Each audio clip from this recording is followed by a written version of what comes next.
Ya, jadi obatnya ini kalau teman-teman cari di farmasi mungkin waktu belajar ya namanya golongan obat-obat bronchodilator.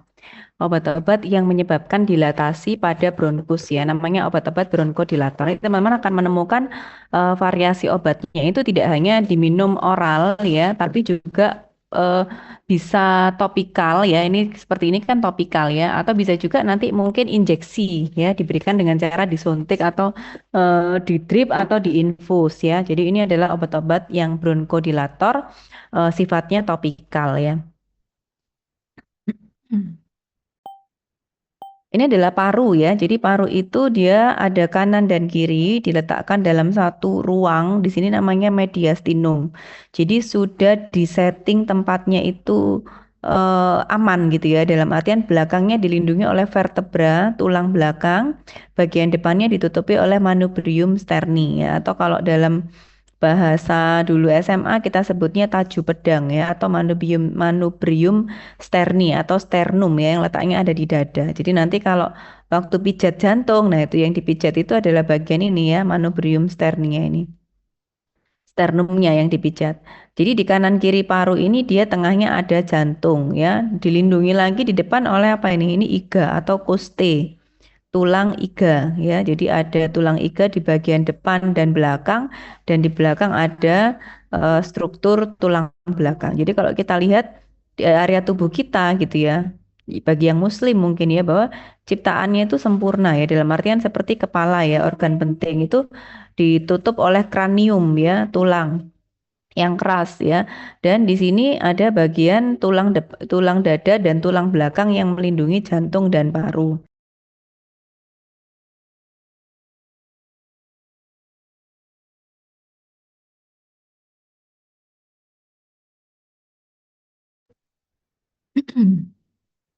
Nah, ini dari bronkus ya, trakea, bronkus, bronkiolus sampai dengan alveolus.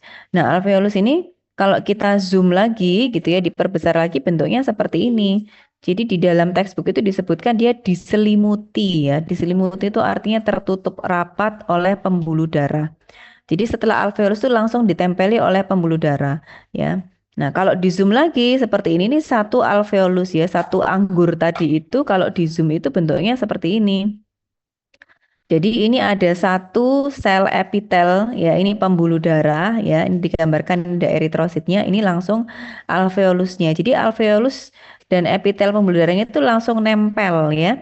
Nah, supaya apa? Supaya mempermudah difusi ya, perpindahan gas O2 dan CO2 sehingga dia jaraknya pendek sekali dan langsung menempel. Kalau kita zoom lagi, nempelnya itu seperti apa ya? Nah, jadi jaraknya itu ini ya 0,1 sampai 1,5 mikrometer. Jadi supaya memudahkan ini gambarannya alveolus, ini gambarnya pembuluh darah ini red blood cell ya, sel darah merah atau eritrositnya.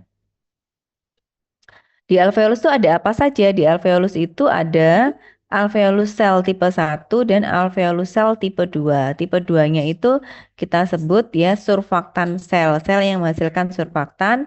Tipe satunya jumlahnya lebih banyak, 80 sampai 90% karena gunanya dia adalah untuk difusi gas ya. Satu alveolus dengan alveolus yang lain itu dia punya lubang-lubang yang kita sebut dengan porikon. Tugasnya adalah untuk ventilasi kolateral. Jadi karena tadi tidak ada struktur kartilago di bagian paru yang bagian bawah, paling bawah, sehingga mudah terjadi obstruksi atau sumbatan. Maka udara tadi itu yang satu bisa dipindahkan ke alveolus sampingnya ya, yang kita sebut dengan ventilasi kolateral. Surfaktan ya. Nah, surfaktan ini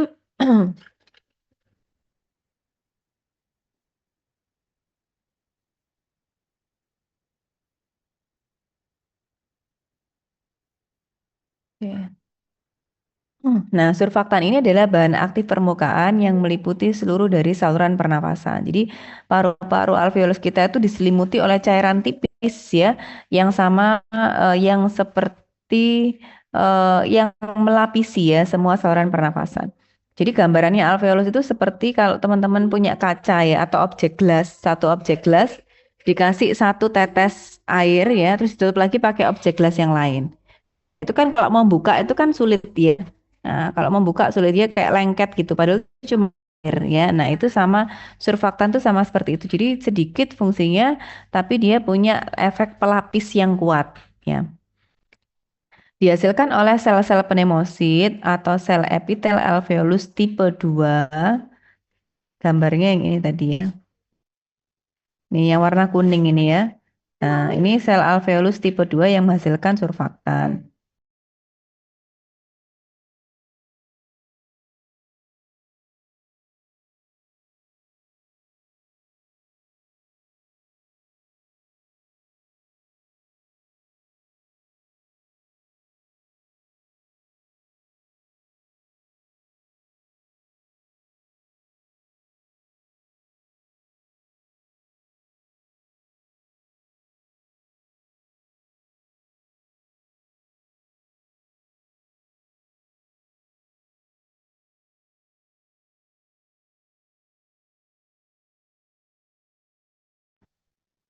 Nah, jadi ini tadi ya, type 2 alveolar cell yang menghasilkan surfaktan.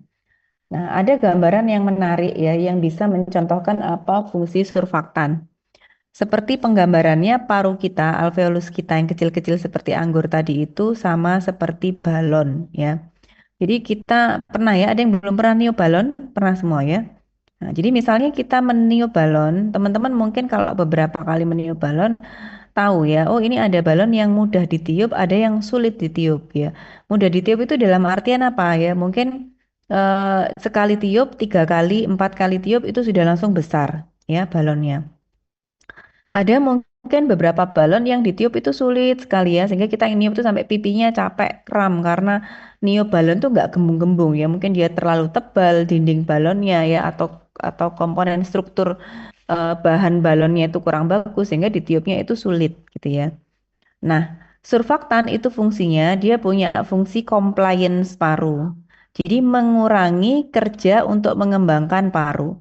Jadi balon tadi itu gambarannya kalau diberikan surfaktan dia itu waktu ditiup itu mudah untuk dikembangkan.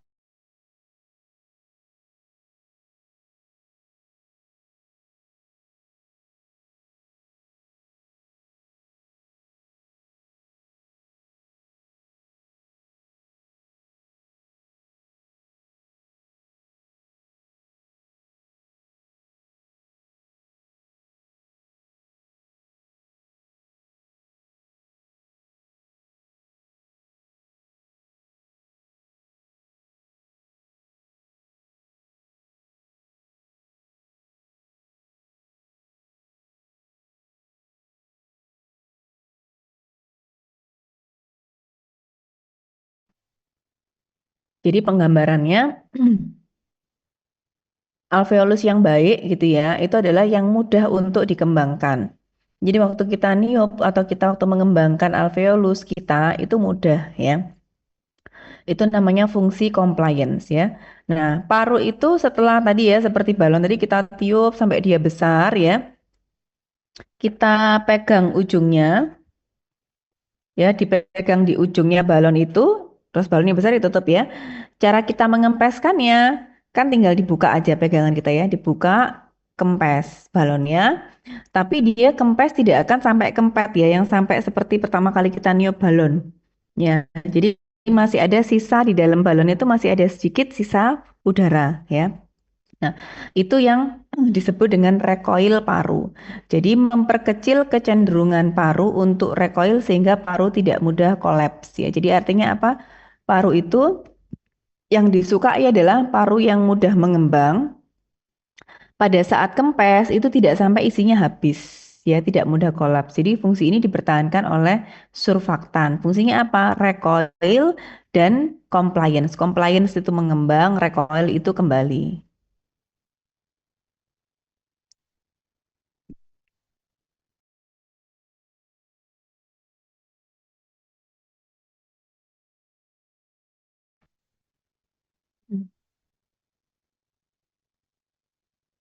Nah, ada lagi beberapa fungsi yang mempertahankan alveolus ya. Jadi satu alveolus dengan alveolus yang lain itu akan diikat oleh jaringan ikat ya. Nah, fungsinya jaringan ikat ini apa? Pada saat ada satu alveolus yang dia kolaps ya, kolaps itu mengempis ya. Yang kolaps atau mengempis karena dia terdiri atas jaringan ikat, maka dia akan ditarik oleh alveolus yang lain sehingga dia tetap terbuka ya. Jadi diregangkan sehingga tetap terbuka. Namanya adalah interdependensi alveolus. Salah satu mekanisme alveolus untuk tetap meregang ya. Sekarang kita ke otot pernafasan ya. Otot pernafasan itu ada otot pernafasan untuk inhalasi. Inhalasi itu apa? Inhalasi itu tarik nafas. Ya, inhalasi itu tarik nafas. Inhalasi atau inspirasi atau tarik nafas ya. Jadi kalau misalnya nanti saya bilang inhalasi itu maksudnya tarik nafas atau misalnya inspirasi itu tarik nafas ya. Lalu buang nafas itu adalah ekspirasi atau ekshalasi sama ya. Ekspirasi atau ekshalasi. Jadi buang nafas, tarik nafas ya. Nah, ada dua otot yang kita gunakan untuk dua aktivitas yang berbeda. Ada otot nafas utama, ada otot nafas tambahan. Otot nafas utama itu otot nafas yang kita gunakan untuk gerakan ritmik pernafasan. Contohnya apa? Nah, contohnya sejak kita kuliah tadi ya, mulai jam 10 sampai sekarang hampir jam 11 ya, hampir 1 jam. Ada nggak yang menghitung berapa kali kalian tarik nafas dan buang nafas selama kuliah? Ada yang menghitung? Nggak ada ya. Kamu tahu masih bernafas aja ya, sampai sekarang kuliah masih nafas. Nah, itu dijalankan oleh otot nafas utama. Ya, seperti misalnya tidur. Kamu kan nggak pernah ngitung ya. Saya dalam sehari pernah ngitung tarik nafas, buang nafas berapa kali. Nggak ada yang ngitung. Ya, nah itu adalah fungsi dari otot nafas utama. Jadi gerakannya itu ritmik, teratur. Ya, tidak disadari oleh teman-teman. Ada lagi otot nafas tambahan. Contohnya apa? Otot nafas tambahan itu by instruksi ya, atau jika diperlukan. Contohnya apa? Setelah olahraga ya, setelah lari keliling lapangan UNED ya, 10 kali.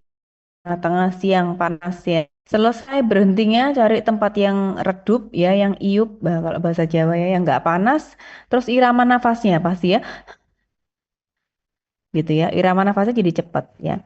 Atau misalnya sekarang ya, dari 34 partisipan ini, ayo ikuti apa yang saya ucapkan. Tarik nafas panjang ya. Tarik nafas panjang. Ya, buang nafas, didorong kuat. Wah, ya. Nah, jadi irama nafas tambahan tadi yang by instruksi, yang di luar dari irama ritmik pernafasan, itu menggunakan otot nafas tambahan.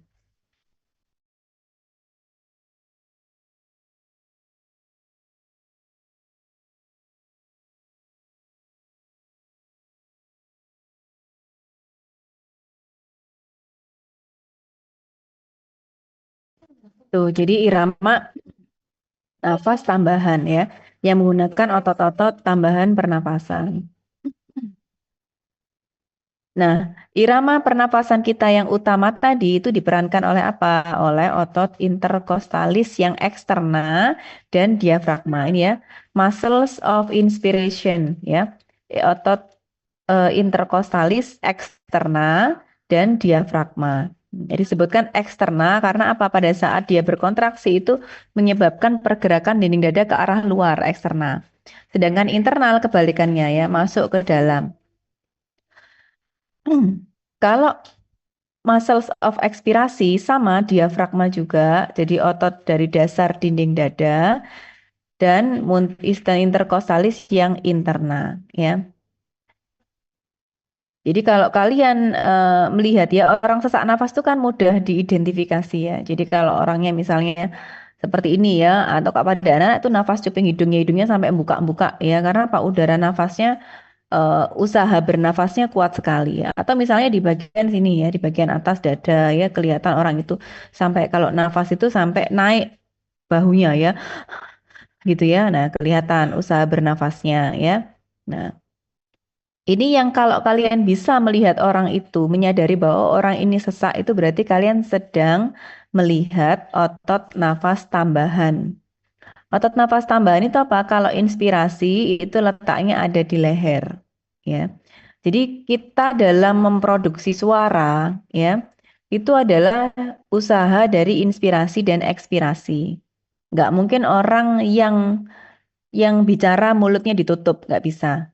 Ya, kenapa? Karena harus ada udara yang keluar masuk pernafasan. Nggak bisa orang tuh saya ngasih kuliah kalau mulut saya ditutup nggak mungkin bisa, ya. Nggak ada udara yang keluar masuk dari plika vokalis. Jadi termasuk usaha menyanyi, ya. Menyanyi. Jadi para penyanyi-penyanyi itu ya kalau kalau teman-teman lihat ya pada saat mungkin ambil suaranya tinggi sekali ya oktavnya sampai mic-nya dijauhkan gitu kalau kamu lihat di lehernya itu kalau orang bilang urat lehernya kelihatan ya. Nah, urat leher yang dimaksud itu adalah sternocleidomastoideus. Jadi dia adalah otot nafas tambahan untuk inspirasi ya. Nah, termasuk kalau ngelihat orang marah ya, itu marah sampai sampai urat-urat lehernya kelihatan. Artinya apa? Pada saat dia marah, inspirasi dan ekspresinya itu butuh otot nafas tambahan. Itu namanya sternocleidomastoideus. Jadi kalau kita miring gini ke samping, gini ya, ada otot yang berjalan dari namanya sternocleidomastoid. Mastoid itu belakang telinga, sternum dada. Jadi ototnya miring gini, berjalan miring. Kalau pada ini contohnya gambarnya dari belakang telinga sampai ke arah dada ya. Nah, ini yang orang bilang tuh uratnya kelihatan itu ini ya. Nah, kelihatan pada penyanyi, orang yang lagi marah ya itu kelihatan. Itu adalah otot nafas tambahan. Nah, ini agak mikir sedikit ya. Jadi yang tadi masih belum perhatikan Zoom, sekarang perhatikan Zoom ya. Karena kalau kelihatan akan sulit ngikutinya nanti ya kalau ketinggalan. Nah, jadi di respirasi itu kita ada mempelajari hukum-hukum yang sama seperti hukum fisika yang kita pernah pelajari ya. Jadi ada hukum Boyle. Hukum Boyle ini adalah volume dan tekanan ya. Ini pasti keluar soal ujian ya. Nah, nah ini dasar sekali ya, teman-teman harus bisa. Jadi tekanan dan volume ya. Jadi di hukum Boyle disebutkan bahwa tekanan yang ditimbulkan oleh suatu gas itu berbanding terbalik dengan volume gas. Artinya apa? Kalau volumenya tinggi, tekanannya rendah, volumenya rendah, tekanannya tinggi. Contohnya pada gambar ini ya, pada piston ini kita lihat ya. Ini volumenya nilainya 1, tekanannya 1. Apa yang terjadi saat volumenya kita kecilkan, volumenya tinggal setengah, maka tekanannya akan lebih besar. Apa yang kita lakukan kalau volumenya dibesarkan, maka dihitung, oh tekanannya rendah. Ya ini hukum Boyle. Jadi volume dan tekanan itu berbanding terbalik. Ini adalah alveolus kita ya. Nah, jadi alveolus yang anggur kecil-kecil tadi itu digambarkan, diimajinasikan itu bentuknya seperti ini, bentuknya lingkaran dengan yang dihitung tekanannya sama dengan tekanan atmosfer ya, 1 atmosfer atau 760 mmHg. Jadi area yang di dalam alveolus dan yang di luar alveolus sama. Kenapa sama? Karena ada airways, ada jalur pernafasan. Ya, dia bukan ruangan yang tertutup ya. Jadi sebetulnya saluran pernafasan kita itu kan terbuka, ya, open airways mulai dari hidung sampai ke alveolus. Itu bukan ruang yang tertutup tapi ruang yang terbuka. Berbeda dengan ruang yang tertutup apa? Ini tadi. Yang tertutup tadi itu yang pleura tadi ya. Jadi intraalveolar pressure-nya ini dia sama dengan udara, tapi intrapleural pressure-nya tidak ya. Nah, jadi di intrapleural pressure ini ruang tertutup dia. Sehingga tekanannya akan selalu negatif ya, 756. Dia tidak bergeser, berbeda nanti dengan irama atau tekanan pada pernafasan ya. Sampai sini paham ya. Jadi yang di dalam sama dengan yang di luar berapa? 760 mmHg. Udara itu baru bisa mengalir saat mengikuti penurunan gradien tekanan dari tinggi ke rendah. Jadi ini ada ruang nih ya, ada 2 ruang ya. Satu tekanannya tinggi, satu tekanannya rendah. Maka udara itu akan mengalir dari tekanan tinggi ke rendah karena ada perbedaan tekanan. Tapi kalau kedua ruangan ini tekanannya sama, tidak akan ada perpindahan dari udara. Ya, jadi udara berpindah dari tekanan tinggi ke tekanan rendah. Ya, sekarang dilihat ya. Pada saat inspirasi, ya inspirasi itu sama dengan inhalasi, sama dengan tarik nafas. Ya, tarik nafas itu berarti udara berpindah dari luar masuk ke dalam paru kita. Ini paham ya? Udara dari luar masuk ke dalam. Sehingga udara itu bergerak dari luar berpindah ke dalam. Nah, sekarang bagaimana caranya supaya udara itu bisa bergerak dari luar masuk ke dalam? Kalau sesuai dengan hukum Boyle, ya, udara itu biar bisa bergerak dari luar masuk ke dalam. Tadi peraturannya adalah udara bergerak dari tekanan yang tinggi ke tekanan yang rendah. Berarti supaya udara itu mau bergerak ke dalam, maka di dalam harus dibuat tekanannya menjadi lebih rendah. Nah, kalau dari hukum Boyle, kalau tekanannya rendah berarti volumenya dibesarkan. Sehingga yang kita lakukan adalah memperbesar dinding dada, dikembangkan dulu dinding dadanya. Setelah volumenya besar, tekanannya rendah, maka udara akan bergerak dari luar masuk ke dalam.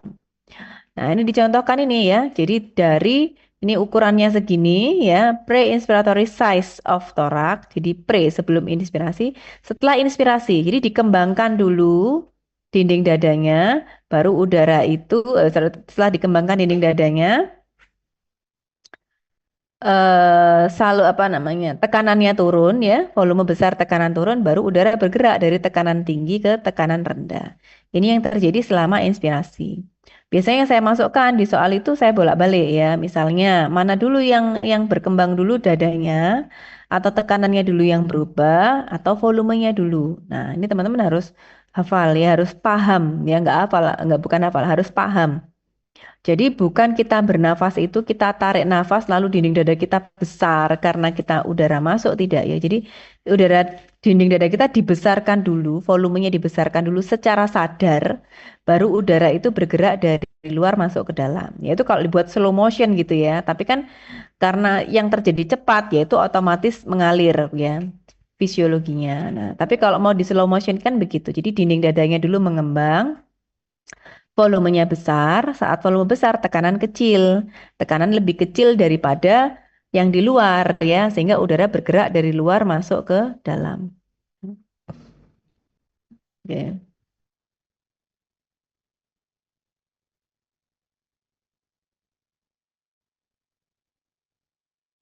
Jadi ini adalah pergerakan dinding dada selama inspirasi ya. Selama inspirasi itu ini.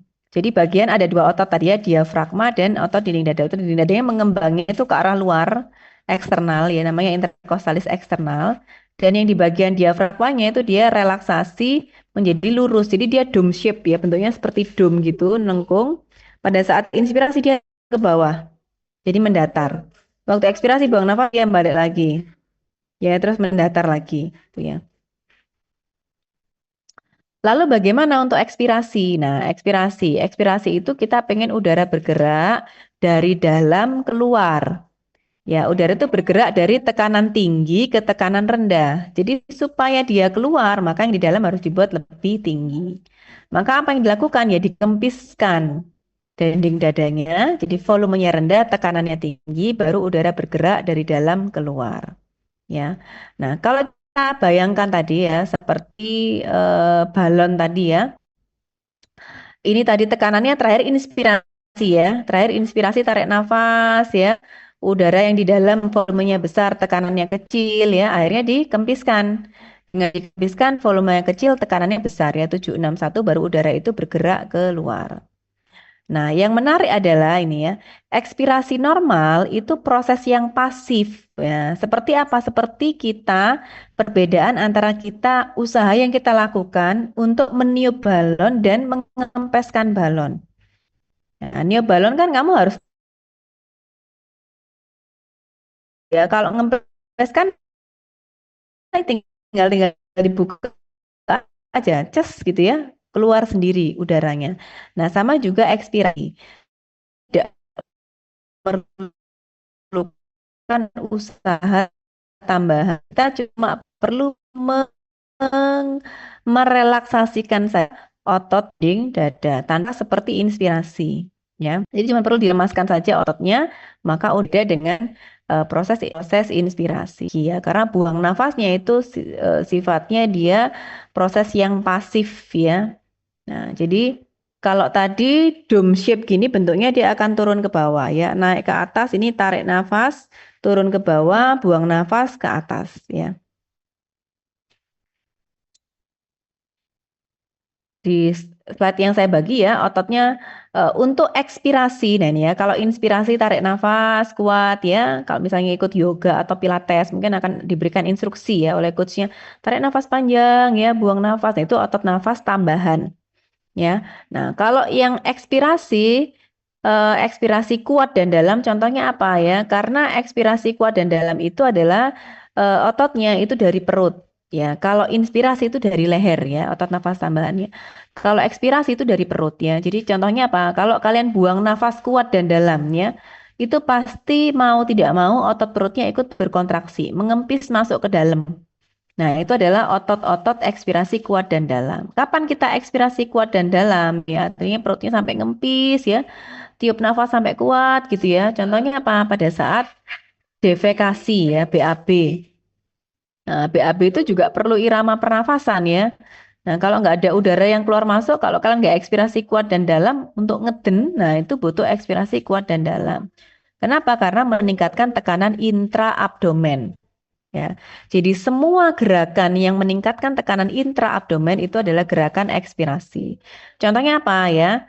Nah, kalau di dalam perut itu ada apa aja ya? Ada usus ya, ada rektum ya, rektum anus. Jadi kalau misalnya kita ngeden pas BAB dan ada feses maka terjadi defekasi.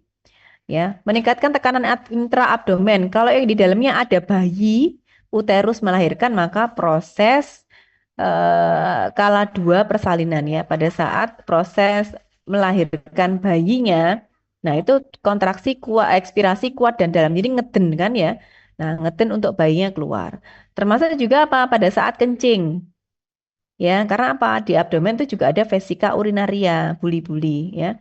Nah, sehingga mungkin ada orang yang pernah sensasi batuk-batuk sampai ngompol ya, atau ada kencing yang mungkin keluar ya karena batuknya ngekel. Kenapa? Karena batuk itu ekspirasi kuat dan dalam. Bersin ekspirasi kuat dan dalam. Ya udah kebelet banget mau pipis ya, tapi kamar mandinya masih jauh ya. Tengah-tengah mau bersin ya. Nah, itu kalau sudah bersin bersamaan dengan kandung kencing yang penuh, nah itu bisa jadi mungkin ada yang curut, nah, ada yang keluar dari kandung kencingnya. Kenapa? Karena ada peningkatan tekanan intraabdomen dari ekspirasi kuat dan dalam.